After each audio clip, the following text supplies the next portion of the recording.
Expectation এত high, না পেলে আমরা কষ্ট পাই।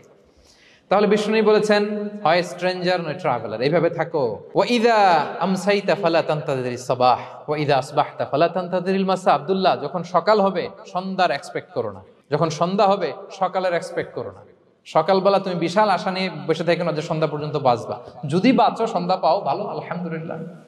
না পাইলে রবের সাথে সাক্ষাতের জন্য রেডি, তাও আলহামদুলিল্লাহ। ঠিক কিনা বলেন? এটা হইতে হবে mindset. Expect less, never be greedy. প্রত্যাশা কম রাখেন, আপনি হ্যাপি হবেন। কিন্তু আমাদের মধ্যে অনেক এক্সপেকটেশন, যেটা আমাদের কষ্ট দেয়, অসুখী বানায়।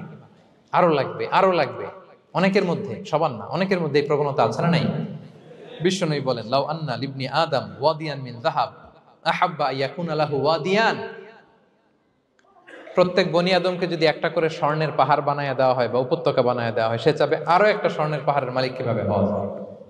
আচ্ছা বলেন তো, একটা স্বর্ণের পাহাড়, এটারে বেচা খাইতে খাইতে আমার 14 পুরুষও খাই শেষ করতে পারবে? তার একটা দিয়ে আমি কি করব? কিন্তু বিষ্ণু অনেকের প্রবণতা আরেকটা চায়।